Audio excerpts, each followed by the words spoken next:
Hello and welcome to another edition of Pittsburgh Sports Memories, where today we'll be discussing the wingmen.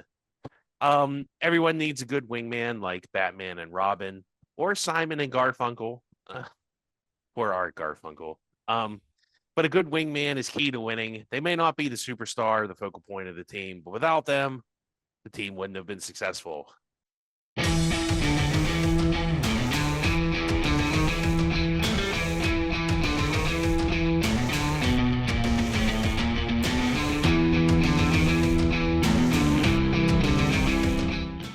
First person we'll talk about today was one of my favorite Steelers of the 90s, Levon Kirkland. Great. Like Chris Berman used to call him he shall be a Levon, or was that it? Yeah, I think Yeah. which was its own pop cultural reference to a Elton John song, I do believe. So he was like a huge linebacker. He made some big plays, but was never on a Super Bowl winning team. He was on a Super Bowl appearing team, Tim. Yes. Yeah. Yeah, something like that. Some big things he did. I remember he stuffed Drew Bledsoe on a QB sneak that one time that was like in the picture. Like the picture was on the front of like the Steelers front office for the longest time. And because I'm always hanging out in the Steelers front office.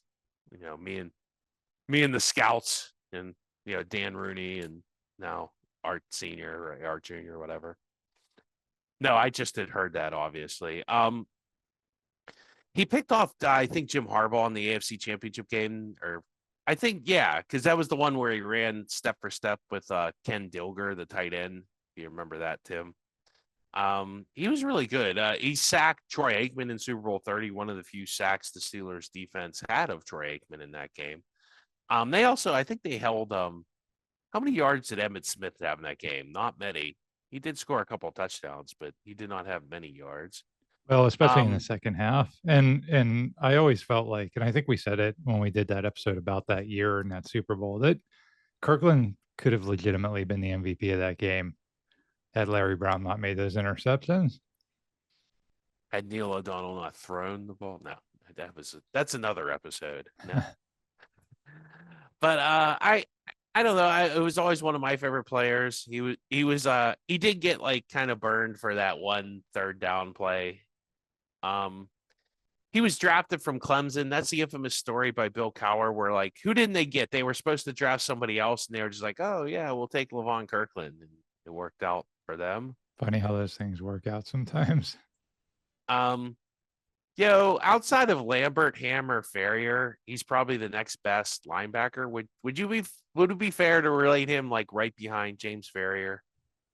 In terms of like inside linebackers, you're saying? I would say, yeah. I mean, Ham and out. I don't know. It's with the 4-3 and the 3-4. Ham was outside. Yeah. Lambert was Lambert was guy. inside. Yeah. Yeah. Yeah, so I mean, if you're just talking Steelers linebackers in general, I mean, obviously James Harrison, right? TJ is probably up there at this point. But yeah, I'd put Kirkland, I don't know, at least in the top 10. It's tough because like he plays for like the Indianapolis Colts and he's probably like the greatest linebacker ever, or so, or like Jacksonville or something. He's probably one of their greatest players ever, but he had the unfortunate. Well, not the unfortunate, maybe fortunate for him, playing for the Steelers. And he played on that really good 94 defense. And the defense in 95 was pretty good too. And like you said, he had some big games. And I think even in 98, they were still pretty good. So any other thoughts on Levon Kirkland, Tim? Yeah, I'd like to share a story, Steve, if I may. And it's from the Howard Griffith, who was the fullback for the Denver Broncos in the 90s. He was the guy that was kind of like the lead blocker for Terrell Davis when they were winning those Super Bowls. And this is him talking about the going to Pittsburgh for the 1997 AFC Championship game. Retribution was clearly on the mind of the Broncos, especially fullback Howard Griffith. After being run over by Levon Kirkland earlier in the year, Griffith and Terrell Davis teamed to cut the massive linebacker down to size.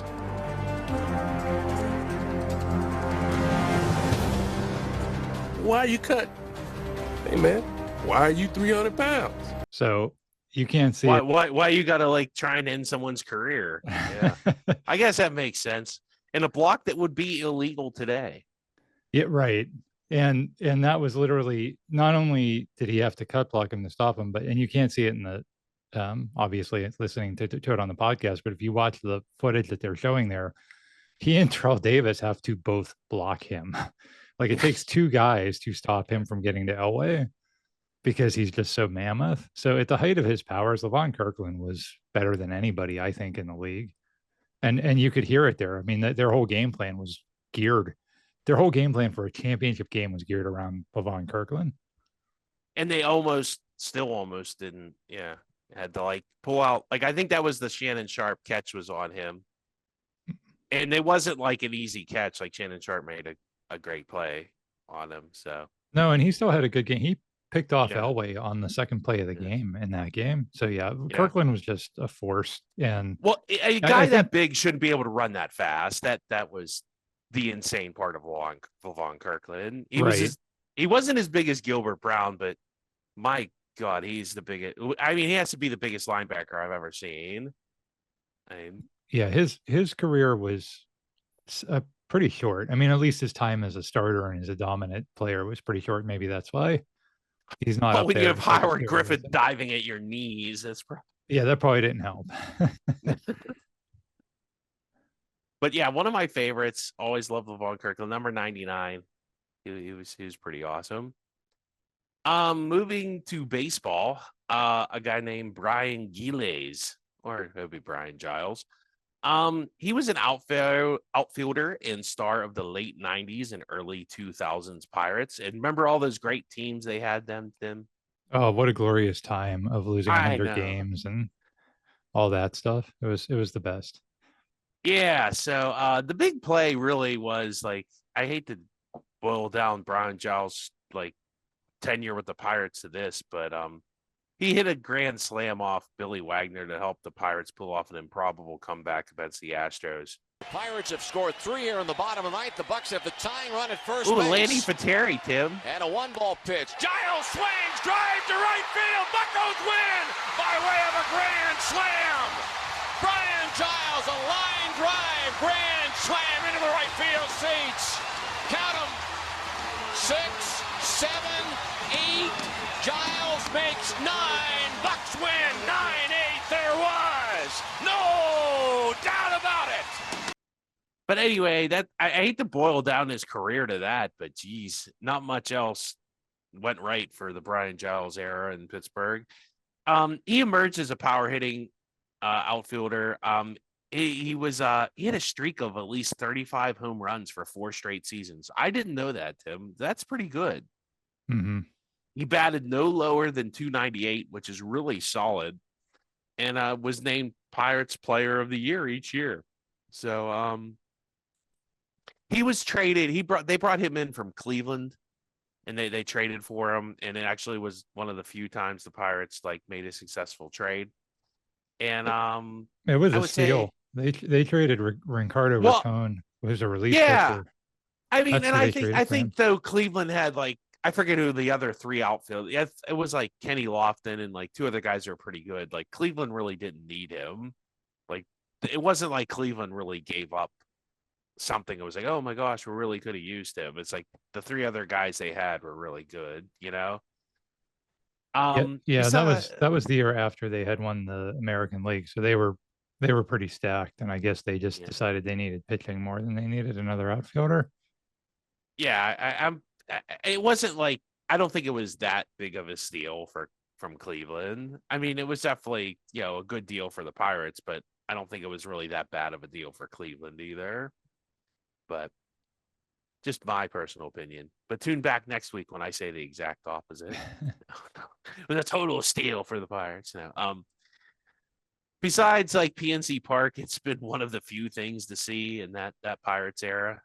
I mean, any other Brian Giles memories there, Tim? No, like you said, he's a really good player on really, really, really bad teams, and so, will he be remembered 50 years from now? Maybe not. He's almost like who am I thinking of? Ralph Kiner. Like he's kind of like a Ralph Kiner for the Pirates. Yeah. Like he was a really good player on these bad teams, and then he didn't get traded. They didn't really. I mean, I guess he did get traded, but they didn't get anything for him. I don't think. And he just went and didn't like he after those 4 years. He like that was kind of the height of his career, and then just like everybody, just kind of faded out. Mm-hmm. Not a Hall of Famer, I wouldn't say, but definitely a solid. I didn't look up his career, how many home runs he ended up with, but I don't think he had 500 home runs, so he's not going to make the Hall of Fame. But good player, good player. I mean, if he would have been on like that 2000, like the team that made the playoffs, he probably would have been a key contributor. But anyway, skipping to hockey now, we've covered it all. Baseball, football, hockey. Yeah, we covered all three major sports now. Guy probably people remember pretty well was Jordan Staal. He's from the hockey playing family of Stahls from, I do believe, a sod farm in British Columbia. So you go grow some grass, and by grass, I mean like the kind you plant in your yard, and then go, ice skate on the rink and score some goals and play some good defensive center. So his biggest play, I would say, he scored this huge shorthanded goal in the Stanley Cup final in 2009. And Holmstrom put it off the stick of Fleury. Eaton reversed it on. Talbot outlets. Jordan Staal carries. Rapolsky back with him. Staal in front. Score!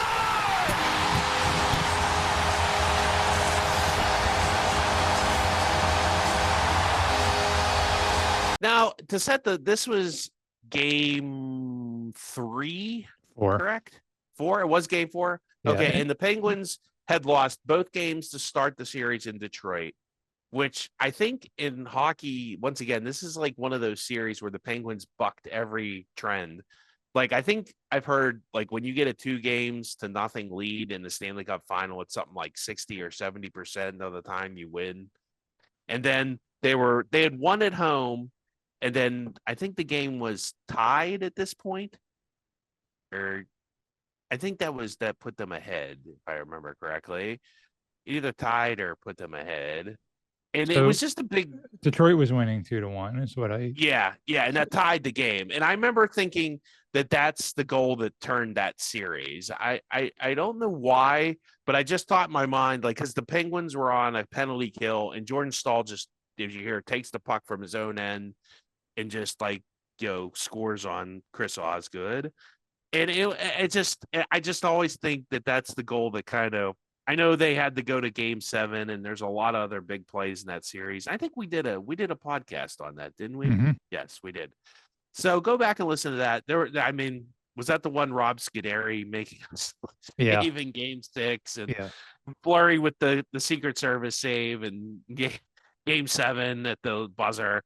But I just think that's the goal that was like, okay, Detroit, you're not just going to run over us this time like you kind of did last time. So yeah, you're spot on, Steve. That I thought the same thing, and still think that today, that goal turned the series, because what had happened was it was the exact same script as the year before. The Penguins lose the first 2 games in Detroit. They win game 3 at home. And the year before, they dropped game 4 at home. And then that was kind of like almost like not the official end of the series, but, pretty close to it. And this time in 2009, here they are in game 4. They're down 2-1 at home, in danger of losing game 4 at home again. And what had put them on the penalty kill was some really crappy calls. Like I'd have to go back and watch it because I don't remember the details, but something happened where they should have called a penalty on Detroit, and they didn't. So everybody's booing because somebody got hit in the back or something, and they just let it go. And then, 10 seconds later, they call a penalty on the Penguins. So the whole arena is screaming, angry, mad. It's like one of those power plays where, they're Detroit's passing the puck around. Everybody's still booing. Everybody's so angry. And if Detroit scores there, that breaks the crowd. That breaks the spirits of everybody. And not only did they kill the penalty, then Staal gets a shorthanded goal. That just flipped everything up on its head. It was like, oh, you're gonna try to cheat us here. We're not, like you said, we're not going to take this anymore. This isn't going to turn out like last year. This is going to be different. And that's what's the statement that goal made. Yeah, and it's been like, I know that I don't know if this website's still around. There was a website, a blog called Puck Daddy. I don't know if it's around, but they did a study years ago about how like the original 6 teams get like way more penalties called for them than against them. And obviously the Penguins aren't in that group. And I think that's held true because I've noticed that with anytime they play Chicago, Detroit, New York, Adam Graves got what, 1 game suspension for breaking Mario Lemieux's wrists, Right. Toronto and Montreal too. So it is what it is. But like you said, that kind of said, no, we're gonna win our series here. And it just really was when you look back at that series, they defied every odd. Game 7, no team in any sport, basketball, baseball, hockey, since 1979 had won a road Game 7. So the Penguins of 2009 were quite the amazing bunch of I guess odds defiers. Yeah, it was a really, really special team, and that was literally 5 months after Santonio made the catch in the Super Bowl, and I just remember thinking, I don't think sports will ever get better for me than it is right now. Right, as a sports fan, that was just the pinnacle of being a sports fan. Yes, that was a special time to have both the Stanley Cup and Super Bowl in town, and it was a great time. And like we said, the golden age of Pittsburgh sports there, kind of for a minute. Any other thoughts on Jordan Staal, Tim? Nope. Okay, well, moving back to foosball, Willie Williams, which he has had a weird career in Pittsburgh, which is just, it's very odd. He was drafted out of Western Carolina University. They're really a legacy football team down there. A directional school, you always got to go with them. By the Steelers in '93, and he spent 6 of his 13 seasons in the NFL with the Steelers. He was a key member of the '95 team that played in Super Bowl 30. And if you remember, do you remember the third down tackle on Lamont Warren that set up the late drive by the Steelers? I'm sure you do, Tim. They wouldn't have made the Super Bowl that year if he doesn't make that play. Literally. Yeah, because they needed to make that stop to get the ball back to set up the drive that eventually won the game in that year. And eventually, I forget, was it 3rd and 3? It wasn't a long third down. It was 3rd and 1. And he had a gaping hole. He would have run for 40 yards easily. Yeah, and it was a perfect call. It was a good draw call. Yeah. And I think I remember reading Willie Williams wasn't even supposed to blitz on it. He just did it. He was just I'm running up here. And he it wasn't like he made a convincing tackle. He literally grabbed Lamont Warren's foot and drug him down. So it wasn't the greatest tackle in Steeler history, but he made it. And I don't remember him really getting burned in Super Bowl 30. I mean, he had a decent Super Bowl. I mean, they did lose, but it's funny because he came back in 2004. He went to I think Seattle for a while, and then he came back in 2004 and 2005. And he played in that Super Bowl winning team. And he's the only Steeler on both the Super Bowl 30 and Super Bowl 40 roster. Isn't that weird, Tip? I mean, I just find that fascinating. That is a fun fact. Bill Cowher's 2 Super Bowl teams, he's the only player to was on both of them. Yeah, not a kicker. You figure, maybe like a kicker or something. No, Norm Johnson wasn't around. Yeah. It was definitely Willie Williams. Sticking with mid 90s Steelers for 200, Alex. Mark Bruner. Anybody remember Mark Bruner? He was drafted in the first round of the 27th overall pick in 1995, which would have been the year after they went to the AFC Championship game by the Steelers. He ended up playing for the Steelers for 9 seasons. He did play in Super Bowl 30. He had no catches, but I remember he did have a fumble recovery. I don't know how key that was. It might have been late in the game or something. It wasn't like anything major. And his biggest play, and I remember this is probably his favorite and probably one of the biggest plays of his career, was in 2000, week 14. This this was the final year of Three River Stadium, and this really should have been the last game at Three River Stadium. They played the what do we call the team in Washington this week? Well, back then they were the Redskins. So Redskins Commanders, not owned. Well, they were owned by Danny Snyder then, but not so much now. Kent Graham just threw an interception. Cordell coming back. Here come the Steelers, looking for his big tight end, Benny Cunningham. No, it's Mark Bruner. 6 yards into the end zone, 17-14. Steelers are looking to play Bruner, man. Well, I think the effort in this rivalry comes through. You see Scott Bruner here take this pass. He gets driven back to the 4-yard line, but he is determined to get in, and he does just that. Hey, I just remember watching that live being like one of those, like, you're just rooting so hard for him to get in the end zone and he gets in. It's like the ultimate, like, fan payoff play. I don't know. I liked it. And it beat the Raiders. So the fun part about that game was at the end, remember they argued over, like, it was 4th down and Rich Gannon and John Gruden tried to argue that it wasn't 4th down. It's like, oh, Yeah. that wasn't 4th down. Yeah, Like, they thought okay. they had another play left, and the referee told them they didn't, and the game was over, and they were freaking out. Well, because they never flipped. It was one of those ones where they forgot to flip the sign on the side, but they keep track on, like, their fingers. Like, they're supposed to, like, move like a little thing on their finger. If you've ever watched, at least that's what they used to do. I don't know if they do that anymore with replay or anything. We'll have to like go back. We could have like a forgotten great games or something, because that's a one of great those- game. And it should have been the last game. Should that have not been the last game? Well, At Three River number one, it was the Raiders. I mean, how appropriate would that have been Yeah. to play the Oakland Raiders, the Immaculate Reception, all that, like the thing that kind of birthed Three River Stadium. And then for it to end that way, because the Raiders for years thought that they got cheated. They got cheated by the Immaculate Reception at Three River Stadium. They got cheated in the 75 championship game because of the hosing ice. down. Yeah. Hosing down the sidelines. And then Well, that's sure how you enough- melt ice, Tim. That's just science. Don't argue with science. And then sure enough, their last moment at Three River Stadium is them getting quote unquote cheated out of a victory. So that would have been just such a fitting end for that stadium to end right on that, on a 4th down that they thought was 3rd down.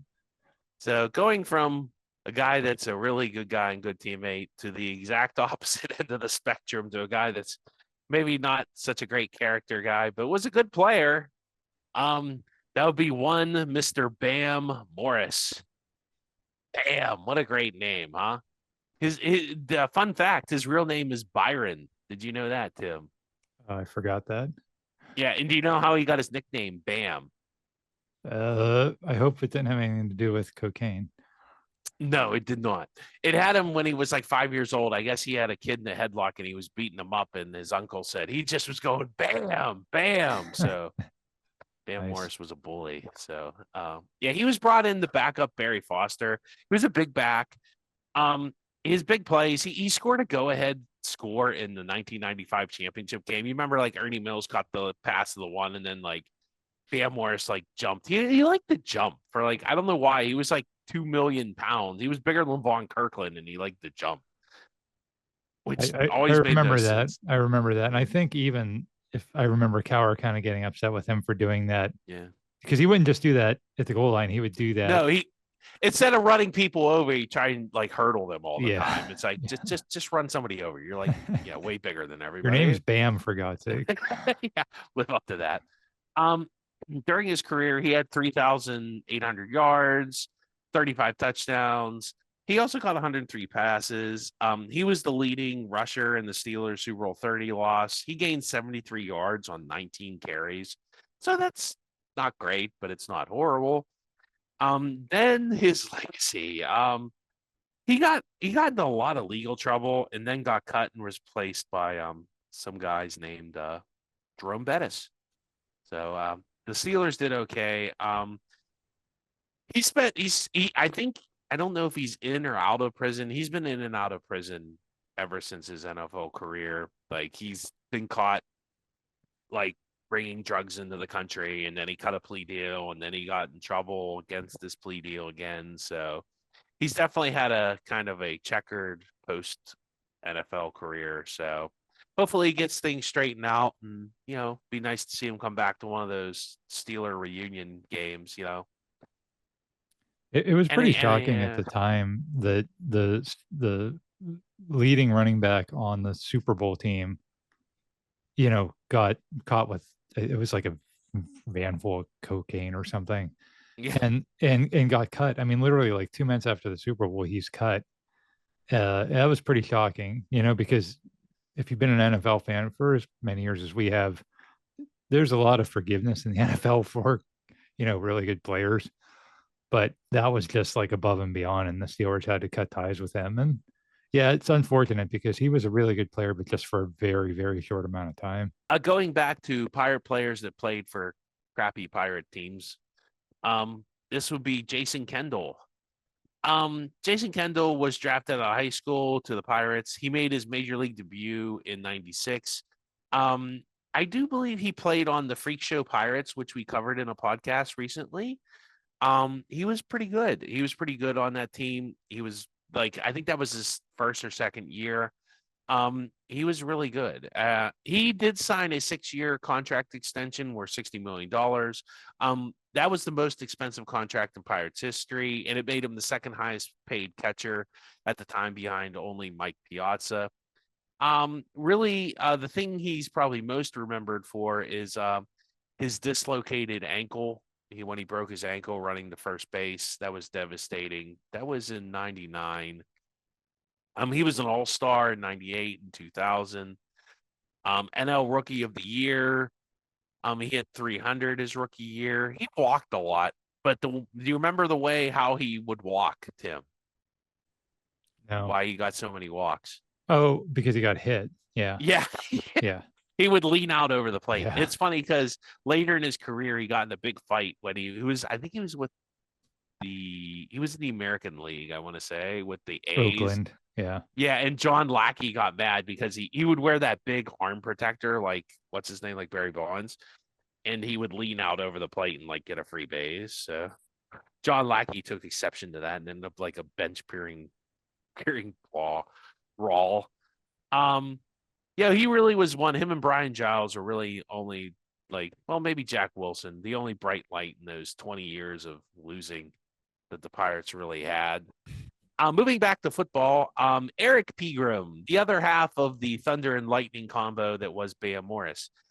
He came over to the Atlanta Falcons in 1994, and he was the leading rusher for the Pittsburgh Steelers in 1995 with 813 yards. It wasn't much, but you got to remember that was like kind of revolutionary, like the whole two-back thing. Like back then it was like, oh, let's rush Emmitt Smith for like 1 million times and get some yards. So that was kind of the thing. I remember like a terribly big plays by him, but he was like a solid running back, and he did play in Super Bowl 30. He was a great compliment to Bam Morris. And I remember him, like I ran into him one time on the South Side just in person, and the Steelers used to lift him at 5'11", 180. I am 5'11", Tim. He came up to the middle of my chest. So if he was bigger than 5'4" and 150 pounds, I would be shocked. But he was a fun guy to watch, and nice compliment to the Steelers. They had that Thunder and Lightning kind of thing going on. Yeah, another guy that was just like one of those guys. I think when he was gone, you missed him. You know what I mean? Like when he was gone, Yeah. It's like, boy, that was a really good dynamic that we had on the offense with, because after Bam Morris, it was Jerome Bettis, and so you always had like the power back, but he was kind of the change of pace guy, and they really didn't have a change of pace guy until Willie Parker. Yeah, that's very true. Yeah, or a guy that could really catch out of the backfield too. That was another thing he did well. Yeah. Back to hockey, one John Cullen. There's a forgotten kind of Penguin. Maybe not to Penguins fans, to like hardcore Penguins fans, but I bet to the average fan they don't know who John Cullen is. He made his NHL debut. He appeared in 79 games with the Penguins. That was in the 80s, late 80s. He was given a greater role when Yario missed 21 games. He had a pretty good season, scored 32 goals and 92 points. He played on a Team Canada team in the 90 World Championship games. What happened to John Cullen was he was a really good player, but he wasn't Mario Lemieux, and he was a good second center, but like who was it Craig Patrick or was it the other, was it Eddie Johnson who made the trade? I It can't was Craig remember. Patrick. It was Craig Patrick. So the Penguins needed some help. And so I'm no offense to John Cullen. Ron Francis is like way better. And they were able to trade him for him and Zarley Zalapsky, who was an offensive defenseman. It was okay. And some guy named Jeff Parker. I mean, who could forget Jeff Parker? I was really heartbroken when Jeff Parker left. I remember kind of being a little bit upset, like Zarley Zalapsky, because I think I liked his name, Zarley. His name like Zarley, but they got Ron Francis and some guy named Al Sampson and Grant Jennings. So, I mean, Grant Jennings was more of an enforcer, but Al Sampson and Ron Francis were like cornerstones to those Cup teams. And Ron Francis, no offense, is like really good. There's a reason they call him Ronnie Franchise. And the problem is, like, John Cullen isn't Ron Francis, and that made the Penguins really good. And then they had Yager the next year. I mean, yeah, the Penguins were the Penguins got really good in a hurry. So, Phil Bourque, who is like, Tim's favorite Penguin, was really upset that Cullen didn't get to experience a Stanley Cup win with them. So, the Penguins won their first Stanley Cup that season. Phil Bourque later said it broke his heart that Cullen was not able to share in that championship. Big plays. I don't know, the guy he was traded for, Ron Francis, and that kind of helped their Penguins win their first cup. He scored all those goals while Mario was gone to kept them in the playoff race. So that had something. He actually got cancer later in his career, but he beat it and made a comeback. I think it was lymphoma. That was in 1998 with the Tampa Bay Lightning.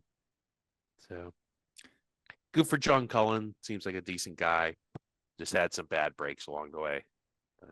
Yeah. I mean, I remember I was really upset when they traded him because he was, I think, our leading scorer at the time because Mario was hurt that whole season.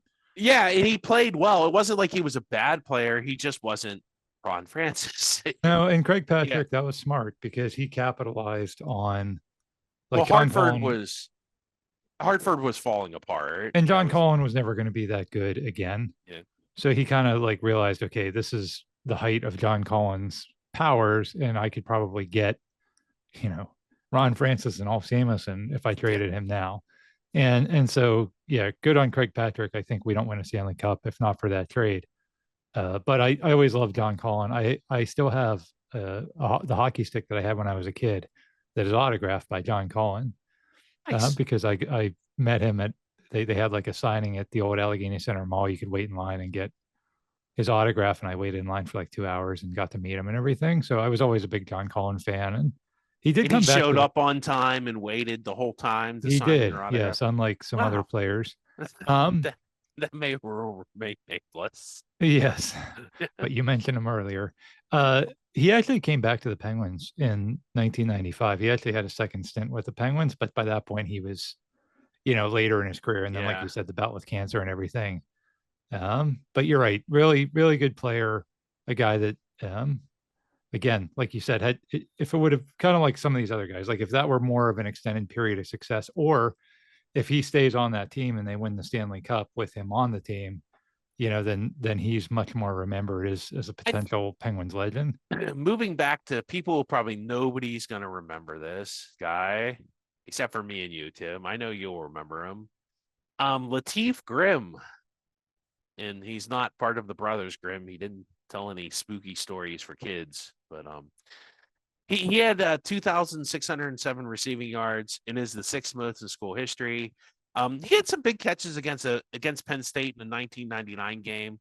I remember the best part of that was remember that the tip pass by LeVar Arrington. He tipped it right to Grimm, and Grimm went for like 80 yards on him. That was just awesome because it was LeVar Arrington. Although I guess LeVar Arrington kind of had the last laugh in that game when he blocked the field goal, and then he bullied the punter.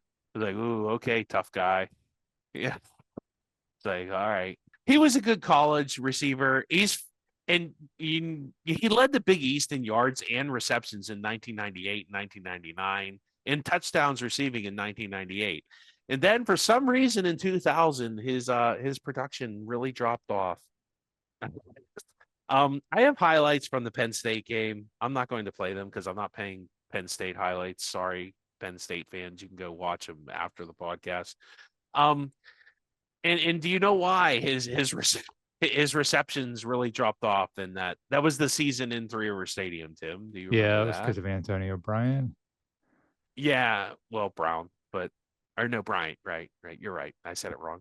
And then another guy came along, Larry Fitzgerald, who was really good, and so that kind of like it's kind of made him a forgotten man in Pitt receiving history, and that's just a shame. He was really good for a couple seasons there, and I think he's coaching somewhere. It was tough to find much information on him, quite honestly.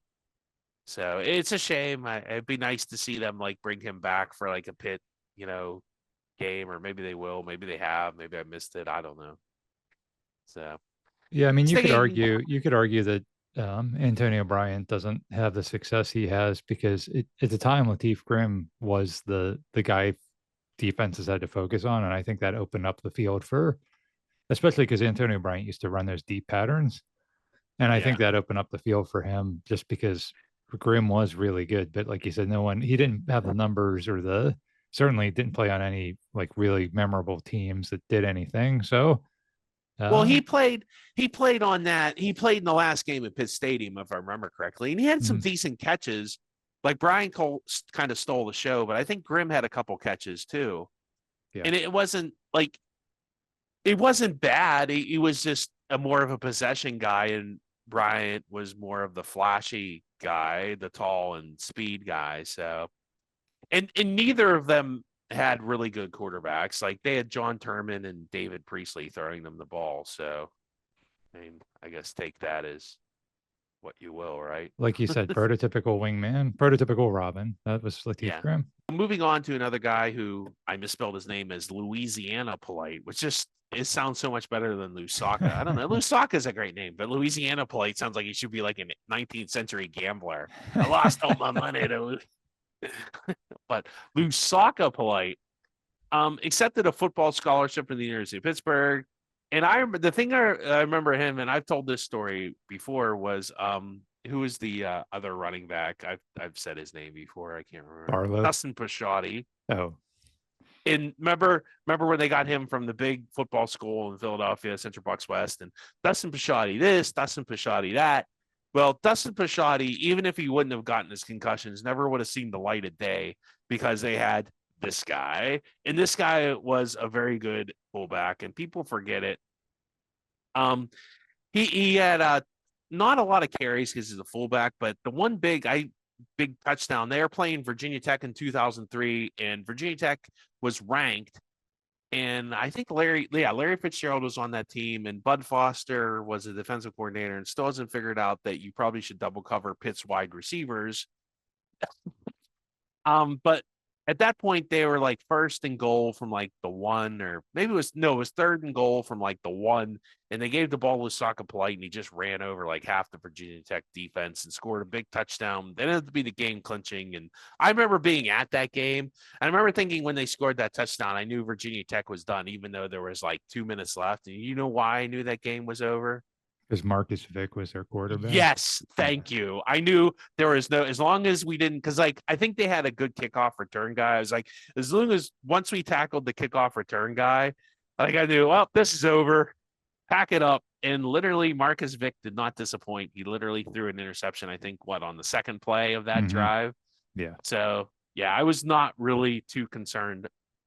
It was the exact opposite feeling of I had in the Cincinnati game, where I knew the defense was going to give up the touchdown. It was so weird, like the opposite emotions that you have there. It's like one, we're like, there's no way I'd have been totally shocked. Whereas when it happened, I really wasn't all that shocked because the defense had played so bad against Cincinnati in 2004. That was 2009. So that was such a big play and such a big win because Virginia Tech, like you said, was ranked. Pitt was fighting for an Orange Bowl berth. Winning that game set them up for, if they could beat Miami the next week, they were going to the BCS and going to the Orange Bowl. It didn't happen, of course. But at the time, that was huge because that was right after Virginia Tech announced that they were leaving for the ACC. And so not That's only right. not only did Yeah. you want to beat them because it was a big game, but you wanted to just stick it to them because they were bailing on the Big East. And so I remember when Lusaka Polite scored that touchdown, everybody, because I was at that game too, Steve, everybody just started ACC, chanting yeah. ACC, ACC. Ironic Yeah. since Pitt later did the same thing, but we'll leave that part out. Yeah. A great career. Lusaka Polite had a great career fullback. He had a solid 8-year career in the NFL. He was part of that Woodland Hills crew that, like, remember they had like 20 players. No, I'm exaggerating. They had like 8 or 10 players in the NFL at one time from like one high school, which is pretty impressive. I Yeah. don't know if I know it was like him, Breston, who else? Oh my gosh. Gronk. Well, Gronk. See, does that really count? He went to I mean, Woodland Hills. Whatever. After he came from like Buffalo, He went to Woodland Hills. Yeah, whatever. And there was like 3 other guys that all Shawntae Spencer. Mhm. I don't, yeah. Yeah, So. there was a whole crew of them. You're right. Wait, who did he play for in the NFL? Lusaka played. I can't remember. Miami. He played for Miami, Chicago, Miami mainly, Chicago, and somebody else, but like briefly.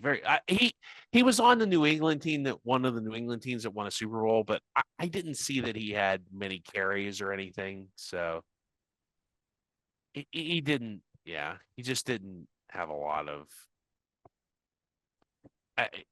success with Chicago or New England. He mainly had success with New England, or I'm sorry, Miami. I misspoke. Going on back to hockey, and this is an interesting guy. As I looked it up, I didn't realize like how interesting. I remember him playing for the Penguins, but this is an interesting dude. Alexei Morozov. Do you remember Alexei Morozov? Do you know what his nickname is, Tim? I do not. The Devil Killer. Yeah, because he literally made a career out of scoring on Hall of Fame goalie Martin Brodeur. And that's my favorite thing about it, is he just smoked that poser. I'm sorry. I don't have much respect for Brodeur. I know he's supposedly good, but I don't know. I think Patrick Waugh is good. I think Dominic Hasek's good. I think Eddie Balfour is good. I don't respect anything Brodeur has ever done. I'm sorry. When it's kind of like the same feeling I have for Henrik Lundqvist in New York. I'm sorry, when you stack all 5 the players in front of you and then you lay on the ice, that isn't really, and you're like, already 6 feet tall. I'm sorry, that just doesn't, being tall doesn't make you a good goaltender. Anyway, that's enough of that. Alexei Morozov did have his number. He was drafted in the 24th overall by the Penguins in 95. But because it's Russia and that's how they roll, he did not join the Penguins until 1997. I don't know why. That's just how it happens in the Russian world. He scored like Mario on his first shot on his first shift of the goal. I don't know if that was against the Devils. Maybe it was. I don't know. Wasn't Crosby's first goal against the Devils too, if I remember correctly? I don't know. Probably. Despite he had 84 goals and 219 points. He played 7 seasons for the Penguins. He never really developed into the full potential. They thought he would be like a superstar. He just never did. And I think mainly because he played on a team with Mario Lemieux, Jaromir Jagr, Kovalev, Straka, Lang. I guess Lang, but he just never got like maybe the full chance. But his big thing was he was the Devil Killer. And it was funny. Here's some quotes by Martin Brodeur. New Jersey Devil Brodeur stated he had nightmares of Morozov each night before his club would pay the Penguins. Brodeur also stated in an interview with Dan Patrick, Morozov is the player he would not like to see coming in on him on a breakaway, adding, "The kid's got probably over 25% of his career goals on me. It's unbelievable. I don't know if you figure it out. If you figure it out, please tell me. When he shoots the puck, I never catch it really clean. When he's going to make the pass, I think he's shooting. When he's shooting, I think he's making a pass. The guy's in my kitchen. He's in my head. I can't get rid of him. And goodness gracious, if that doesn't make Alexei Morozov a Penguins legend, what does, Tim? Yeah, that's amazing, isn't it? Yeah. I mean, from that guy who nobody else could solve. Yeah, Morozov is it's like if you look back on his stats, 219 points, that's pretty impressive. I just at the time he was playing, he came in right after Mario retired the first time, and you just thought he was going to be like the next great, Penguin superstar, and he just wasn't that, but he was a very solid player. And like you said, he owned one of the, whether Steve agrees or not, one of the at I know, least widely considered greatest yeah. goaltenders of that He era. probably is. I just don't like him. I don't know. I am in Lundqvist. I don't know. I don't know why. I just don't think much of those guys. I don't think much of Chris Osgood either, but I don't know. So yeah, that's what I remember about him is like you wanted him to do more, and maybe that wasn't fair to him. Yeah, like we said, he went to the KHL and had a great career in the KHL, which is the Continental Hockey League, which is the Russian professional hockey league. He also won an Olympic silver medal on the 1998 Russian Olympic team. He's now actually the president of the KHL in Russia. Fun fact, he has a hat trick. He had a hat trick in 7 minutes. And can you guess who he had his hat trick in 7 minutes against? What in the team? KHL? No, in the NHL. Oh, the Devils. Yeah, of course. Yeah. Who else? It wasn't the Carolina Panthers, Tim. I have a fun fact about Morozov if you want it. Yeah, sure. He's the only Penguin in the history of the franchise to wear number 95. Nice. Maybe he's a big Greg Lloyd fan. Maybe. I don't know.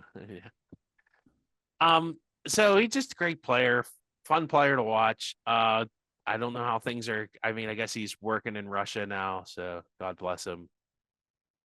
Good for him. Martin Straka, another Penguin. I don't know how but he's like a wing guy, and although Morozov was a center, Martin Straka really was a wing, if I do believe correctly. Correct. He was drafted 19th by the Penguins in 92. He played for several teams, but I think I remember mostly with the Penguins. He actually took some time off after he was drafted, he went to the Senators, came back to the Penguins, and that's when he really had a success in the late 90s. He had 35 goals and 48 assists in one season. With the return of Mario, he had a career year because playing with Mario is probably really going to help your career. He amassed 27 goals and 95 points in a season in 2000-2001. He was really a speed guy. He had a season-ending injury in the form of a broken leg, and they weren't sure he'd ever recover. He was actually traded to the Kings for some guy named Sergei Anaskov and defenseman Martin Strabach. I don't know. Those guys never did nothing.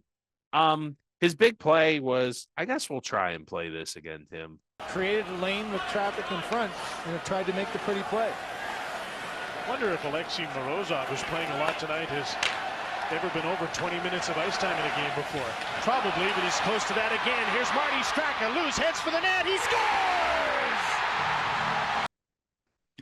The Penguins, this is a total... And that was the game, that was the series clincher. They won the game and the series. So that ended their season. Yeah, correct. The Penguins have an all-time team. So you have Mario and Francis and Yager and all the greats, and then they have, so there's an all-time team, and then there's like an honorable mentions section of that all-time team, and Martin Straka is in the honorable mentions of the all-time team. So if that's not the quintessential wingman a characterization, that's Marty Straka. And he played wing, so he did. There you go. Yeah. I guess he's the second best Czech player to play for the Penguins. It's unfortunate for him because there's some guy named Yager, which is really cool. And I actually, in researching this, I went back and watched some of I forgot how much I loved that Czech team in '98 when they won the goal with Yager, Hasek, I think Lang, Hrdina. Who else? Oh my goodness, there's so many Penguins. And I love Dominik Hasek, non-Penguin goalies that I really like. And Waugh was the shootout against the Canadian teams in the Olympics. Marty was good. And now he's actually last I heard there was a Trib article, which I have a link for. He's coaching for the Czech Republic Olympic team as of 2020. So good for him. Yep. You want a fun fact about Marty? Yeah, sure. Can you guess what it is? It's very similar to my other fun fact about Morozov. He's the only player to wear. Well, he wore it backwards in New York, didn't he? I can't remember. He wore for the Penguins. He wore 82, and then he wore 28 for the Rangers, didn't he? Yes. Yeah, but he's the only Penguin ever to wear 82. He's not a big John Stallworth fan.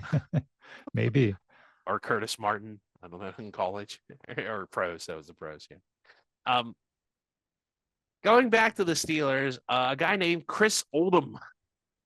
I don't know if a lot of people remember him. He was just one of those defensive backs. He came up with big plays. He was like Johnny on the spot. He forced a fumble against Buffalo in a divisional playoff game in '95. He had some other key interceptions. Just like every time it seemed like we need a big interception. Definitely a forgotten guy for highlights. I remember too, like in the '95 championship game, like Harbaugh like driving him down the field, and he actually, the one time he didn't make a big play, he dropped the pass that he should have intercepted. Like, even if you listen to the Colts broadcast, they're like, "Oh, it's intercepted." Like, "Oh no, he dropped it." Like, that would have ended the game before the Hail Mary. But besides that, Chris Oldham was really Johnny on the spot, just a great player. Like, definitely kind of a wingman guy in that backfield, and yeah, that's kind of you describe him, right, Tim? Yeah, he was. We talked on the show before about William Gay in like the 2000s and 2010s. He was that defensive back that wasn't really, a starter, wasn't really a star, but always seemed to come up with plays. They called him Big Play Willie Gay. That Chris Oldham was the Willie Gay of like that era of the 90s. Yeah, and he had a long career too. He played for a couple other teams. I think Carolina or somebody. He played like for years, or Detroit. He played for a team that they never did much anything. But so so we'll finish up with this guy, and he's probably like the ultimate wingman, and just somebody who I think people forget about but deserve. We'll give him some love here at the end of our podcast. And that would be Carnell Lake. And I will call him the forgotten defensive back. As Steeler, you probably remember Mel Blount, Ike Taylor, Rod Woodson, or the great safeties like Ryan Clark or Troy Polamalu, Donnie Shell. But he was a defensive back. He just seems to have slipped away from people thinking about him, from the fans' memories. And he just really was a true player. Seems like a nice enough guy. You never really hear about him getting any trouble off the field. And just a great player. He was so versatile. In the NFL, he played safety and cornerback. Part of that 95, like you said, where they were scrambling, they had to put Willie Williams on the one side, and then they had Alvoid Mays, who was just absolutely terrible. And they moved Carnell Lake into his spot, and they put Lee Flowers, who could play safety, at safety.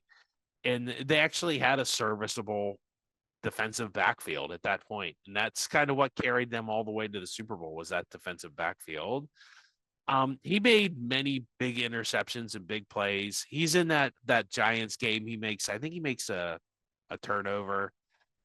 Just so many things. And he actually, in college, I think he went to UCLA. He played linebacker in college. So maybe that's where he kind of started his tackling. Just underrated players. And he made big plays when the Steelers. I can't remember how many times like a team would be driving and he'd either like come in on a blitz or make an interception or force a fumble, or he was just a really good player. And he was a popular player when he played, but you just don't seem to hear much about him, or it really, like, even Levon Kirkland's come back and done some stuff. Like, you just don't hear much about Carnell Lake anymore. Yeah, he was an assistant coach for Tomlin for a few years. So he was there for that. But he, in terms of like recognition for what he did on the field, I agree. I mean, you have this thread of Steeler safeties. You had like Donnie Shell, then Carnell Lake, then Troy, and then Minka. And I think, Donnie Shell and Troy Polamalu won championships and Carnell Lake didn't. That's probably the difference, right? And that's probably why. Again, man, so I feel like so much is different in Steeler history if Neil O'Donnell doesn't throw those interceptions and the Steelers pull that win off.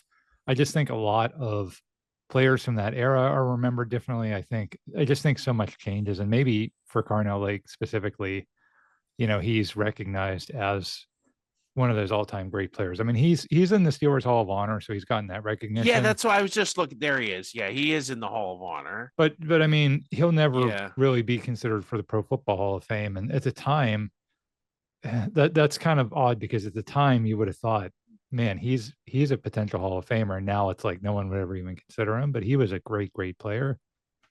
Yeah, in '97, he was the first defensive back to lead the Steelers in sacks, and he had 3 interceptions and a fumble.